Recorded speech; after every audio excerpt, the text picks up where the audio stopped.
pasensya ka na, Naya. Pero alam mo, kung pwede lang sanang mamili na magiging ina.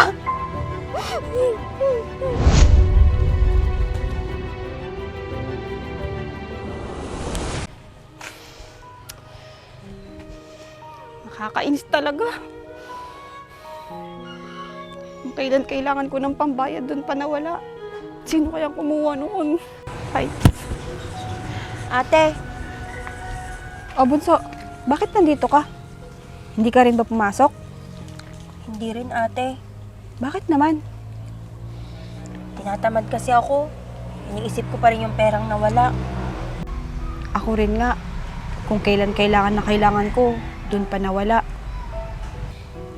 Paano ka na makaka-attend sa training session niyo yan, ate? Hindi ba pwedeng utangin mo muna yung babayaran mo, ate? Para lang maka-attend ka sana. Hindi pwede, Bunso eh. Nawawala na tuloy ako ng pag-asa. Ate, wag ganyan. Kakayanin natin tong dalawa, okay?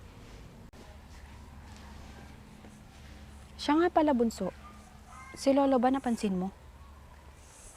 Kanina kasing pagkagising ko, hindi ko na siya nakita. Maaga siyang umalis, ate. Para daw makarami siya ng kalakal.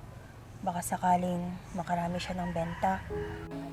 Para daw makaipon siya ng pambayad mo, ate.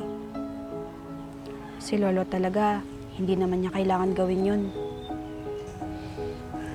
Nakaawa kasi sa'yo si Lolo, ate. Isa pa, gusto talaga niyang makatapos ka. Naawa din ako kay Lolo, Bunso. Ayokong nag-aalala at nag-iisip pa siya. Wala naman tayong magagawa, ate. Gusto talagang tulungan ka ni Lolo. Kaya natin to, Bunso.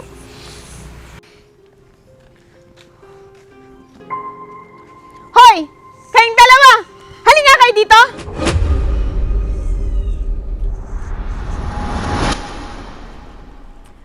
Ang aga-aga, nakatunga nga kayo dyan.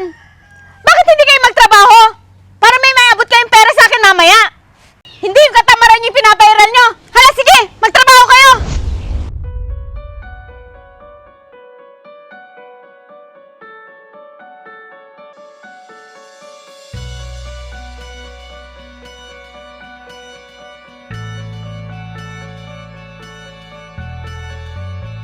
Pag-aambagan po sana ng kapatid ko sa mga naipon namin yung pambayad ko.